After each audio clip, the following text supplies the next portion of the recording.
Warning: our YouTube channel and its videos may contain scenes, language, and content that may not be appropriate for all audiences. These videos include surveillance footage, undercover pursuit of suspects, actual police and rescue operations, and fearless confrontations. If you do not approve of the content, please do not watch our videos. If you wish to continue, we strongly advise that you proceed with caution. Viewers' discretion is advised.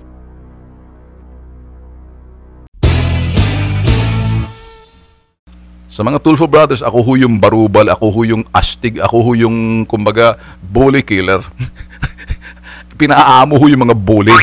Ako ho yung Tulfo Brothers na talagang kayang puntahan ng teritoryo na itong mga siraulo na to, na parang sisiga-siga, na parang, magtutulfo-tulfo ka dyan. Ganon. Say it in my face. Susungal ka lang kita ng sapato sa bibig mo.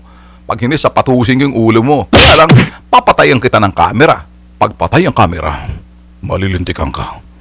Pagbukas, delikado ka. Tandaan, slogan ho namin nung araw. Kaya ako medyo kasi kuminsan, buksan mo ang camera mo! Bakit mo pinapatay? Bakit tanggalin ang camera niyo sa harapan namin? Sabi ko, kung di ka ba naman siraulo, pinapapatay mong camera ko, dapat ligtas ka dahil dokumento yan na hindi ako gagawa ng kanong bagay na bawal kasi bukas ang camera.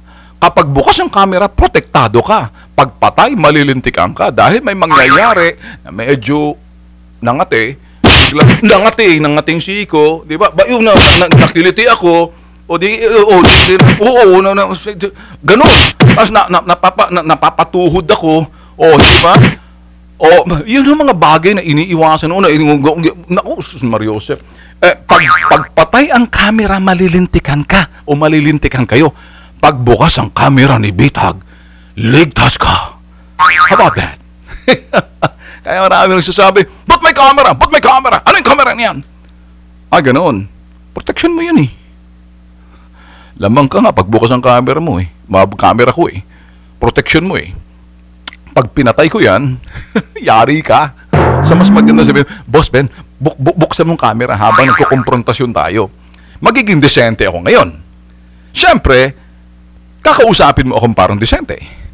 Pag barumbado ka, makikipagmurahan ka sa... Ako, ayaw ko kasi ako nakikipagmurahan sa akin. PI ka, tapos dito... Naku, turo mong balaliri mo, babaliin ko agad yung daliri mo na yan. Papatayin ko muna ang camera. Ngayon, Jesus Mariosep, kami ho, pag nagtrabaho sa Bitag at pumunta ho sa inyo, pagkatapos tinutulak niyo yung cameraman ko, parang tinulak mo na ako dyan. Magliliparan yung mga tuhod at flying kick dyan. Ang point ko ho, yan ho ang aming mga instrumento para madokumento ang katotohanan sa labas at magagamit sa korte. At yung mga dokumentado, ayan pwede sabihin ho natin, mapalabas na, syempre pag nakaroll ang camera, ako'y behave. Pag pinatay, tatapatan kong barubal mo. So, ganun ho Meron ho akong estilo na hindi ko sasabihin kasi baka gayahin. Yan ho'y katangian ho ng TULFO, Tulfo.